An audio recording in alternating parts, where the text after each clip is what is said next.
It's time for another Dallas Cowboys training camp two-a-day. Bill Jones with the Cowboys in Southern California. Each and every day this week at 2 o'clock and 8 o'clock, we bring you a two-a-day. And today we have a chance to sit down with the Cowboys owner. Jerry, I hear former GMs around the league talking about your team, and they're saying this is a Super Bowl team this year. Do you agree? Well, I'm going to let them say it. I like to hear that. Mayor, hand this trophy to me again. I want to practice how I'm going to handle the Super Bowl trophy. We all know that doesn't mean you're going to be a Super Bowl team. But I do think that talent-wise, and we've got it in the right location on the team. We've got a really talented defense. We've got some great schemes, great coaching to get it done.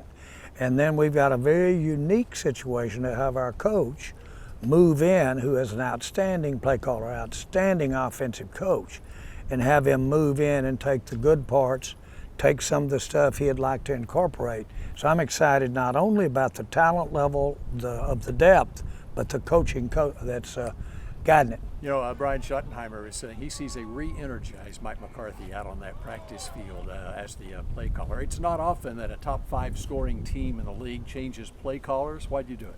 Well, Mike had Moore not been here. When I hired Mike, I would have had him be the coordinator, and he would have wanted to be the coordinator. But he really wanted to give Moore a chance to really do his thing and give him input into his philosophy on offensive coaching. But there's no question, Mike is a proven offensive coordinator, offensive play caller. And what has happened is he's really, by kind of being over that for the last 4 years, he has really gotten familiar with our personnel. He's seen some things that he would have incorporated in what he had done. He's including that now, plus adding the things that over the years have been important to him. I think we've got a meld here. You have that, and you also have Quinn.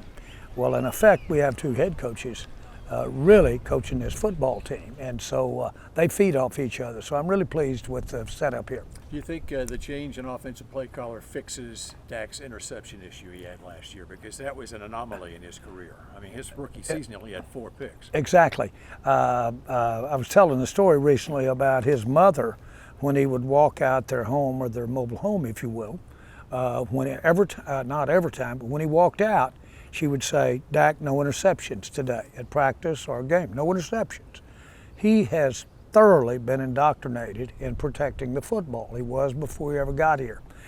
So if I've ever seen anybody that will make adjustments technically to cut back on turning the ball over, it will be him.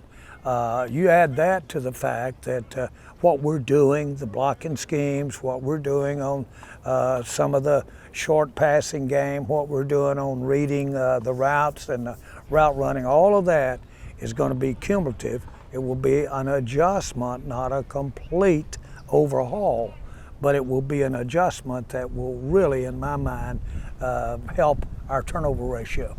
How does this Zach Martin contract situation get resolved? Well, first of all, we have him under contract. And so I don't want to get into it because of any person I could ever talk about that enjoys the respect that I have and that we have as a team is Zach Martin. And Zach is a critical part of our success this year. And we all know that there's not enough money to go around.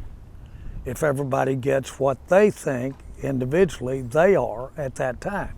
And so it is my job, our job, to distribute that finite dollar and do contracts and get agreements with the players so that we can put a team on the field. If you adjusted every time you had an adjustment in the marketplace, you couldn't keep a team together. Ezekiel Elliott's visiting the Patriots this weekend. Can you see a scenario where Zeke could return to the Cowboys? I've never closed the door on the possibility that it might fall that way as we move on and get into the season. So he's an outstanding player. He's got a lot for a team, a lot. And so that we have all the respect in the world as a teammate.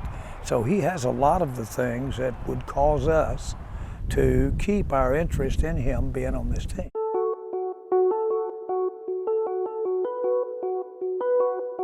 DeMarcus Ware going into the Hall of Fame this coming week. You're presenting him. As the story goes, there was a choice between DeMarcus Ware or Marcus Spears on draft day 2005. There's a certain Hall of Fame coach was leaning one way, Hall of Fame owner was leaning another way. Is that one of your proudest draft picks? Well, of course, anybody would have been proud to have had DeMarcus Ware. There was never, ever a question about whether or not he was going to be our first pick. Bill did want Spears, not that he didn't want Ware, but Spears could keep us in a 3-4 or a 4-3, and he felt that Ware would push us automatically, whether we were ready to go or not, into a 3-4 defense. So he had a lot of logic there. But of course, we'd been on the hunt for Red October for somebody like Ware long before Bill got here. And so I'll never forget, after we'd had a big tit for tat and all of those kinds of things, Bill and I were just sitting right beside each other, and I wasn't saying a word, and he wasn't saying a word to me. But he wrote out a contract, and he could write contracts. His dad was a labor lawyer, and he wrote a contract. If said player, he meant Spears, doesn't get an average of 10 sacks a year, then Mr. Jones agrees that Bill Parcells has 5 trips a year with his significant other making trips on Mr. Jones's plane. Well, I just looked at it, didn't even look at Bill, and I added an addendum, so agrees. But if player does get the sacks, the trip will go on and his significant other will still be on it, but Bill Parcells won't. Jones will be on instead. Sign right there. Well, of course, we laughed and Finally, had a big time with you it. have an edge rusher right now, Micah, who's probably on track for Canton at some point, the way he started his career. He says he wants to take this team into deep waters. Do you know anybody who might own a yacht who could help him out? Well, I'll tell you this. There's no doubt that, as Jesse Jackson said, he wants to be out where the big boats are. I want to be with the big boats. And if Micah says it, I think we're all beginning to pay attention and realize that it could happen. Appreciate it, Jerry. Thank you, Bill. Thank you. Yeah. Our thanks to Cowboys owner Jerry Jones for joining us here on this edition of the Cowboys Training Camp Two-A-Days, 2 o'clock and 8 o'clock every day. And a reminder, starting Tuesday at 8 o'clock, it's Cowboys Uncut. You'll get an opportunity to see what goes on in practice, just like our sports photographer Bill Ellis does. That's every night this week, starting Tuesday night at 8 o'clock. With the Cowboys in Oxnard, California, Bill Jones, CBS Sports Texas.